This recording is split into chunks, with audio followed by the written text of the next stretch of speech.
Missionaries and Pioneer Women. Part 1. Missionaries. Have you ever been accused of giving away pills that kills? Well, for a few missionaries, that was the case. Missionaries, people trying to convert agnostics, or those not believing in religion, to their religion. In 1831, a few Nez Perce, a western tribe, came to St. Louis, Missouri to learn more of the white man's ways. While they were there, they asked someone to go west to teach people the secrets of the Black Book, or Bible. In 1836, the first known missionaries answered the call. Rain, rain, hello?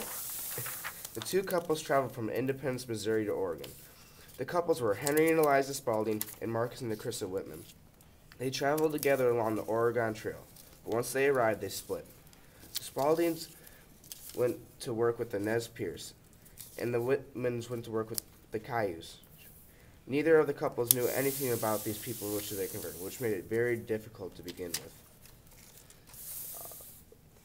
Henry and Eliza were successful. After 3 years, they converted 2 Indian chiefs.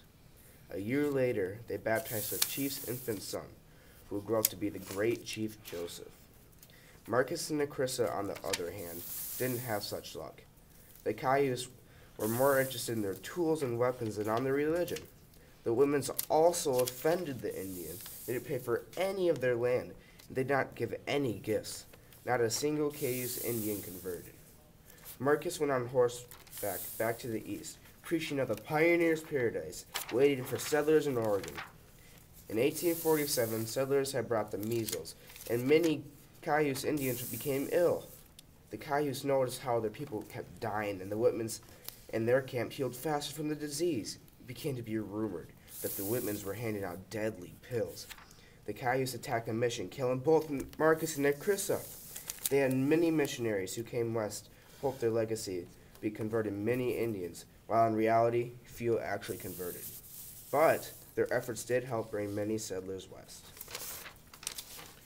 Part 2. Pioneer Women. Pioneer women were mostly wives and mothers. Those single ladies on the frontier were looking for homesteads, husbands, and opportunity. There were about 350,000 people traveling west in covered wagons between 1840 and 1869. In the spring, most travelers would meet at Independence, Missouri.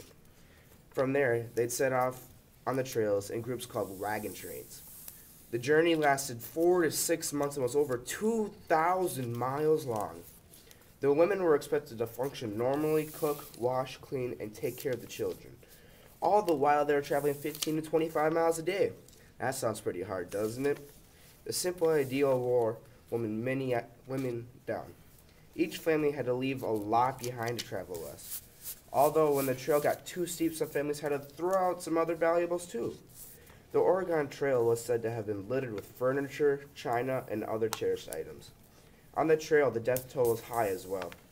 The leading cause of death was disease, although accidents was as well, such as drowning. Indian attacks did not happen often.